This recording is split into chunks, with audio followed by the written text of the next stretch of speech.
The old mansion loomed, a silhouette against the dying light. Mark and Sarah, self-proclaimed ghost hunters, approached with a mix of excitement and trepidation.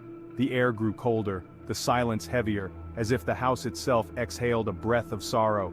You sure about this, Mark? Sarah asked, her voice a hushed whisper that seemed to cling to the thickening air. Mark, ever the optimist, chuckled, but his bravado couldn't quite mask the tremor in his voice. Of course, imagine the stories this place could tell. He pushed open the creaking gate, its rusty moan echoing through the stillness. As they stepped onto the overgrown path, a raven took flight from a dead tree, its harsh cry a discordant note in the oppressive silence. Dust motes danced in the slivers of moonlight that pierced the boarded-up windows. The air inside was stale and heavy, thick with the scent of decay.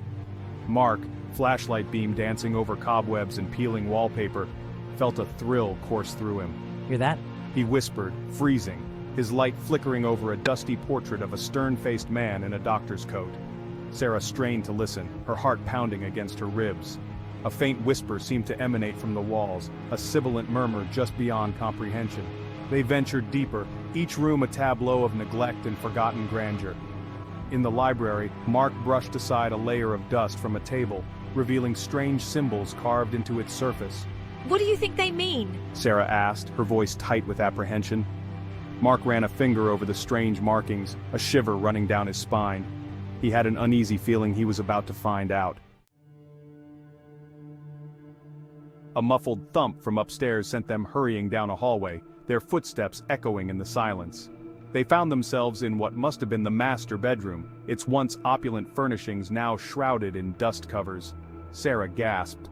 On a bedside table lay a leather-bound journal, its pages brittle with age. Mark, look! The journal's yellowed pages spoke of a Dr. Henry Blackwood, a man obsessed with curing madness. His entries grew increasingly frantic, filled with disturbing experiments, and a growing fear of something sinister lurking within the mansion's walls. The patient, they hear it too, the whispers, driving them further into madness. The hair on the back of her neck stood on end. She could almost hear those whispers herself, slithering around the edges of her consciousness. A cold spot settled in the center of the room, a tangible chill that cut through their coats. The whispers grew louder, swirling around them like a malevolent wind. Then Sarah saw him. A figure coalescing from the shadows, tall and gaunt with eyes that burned with a cold, ethereal light. Dr. Blackwood. You seek to understand my work? The apparition rasped, his voice a hollow echo that seemed to resonate from the very walls themselves. Sarah stumbled back, her heart pounding against her ribs.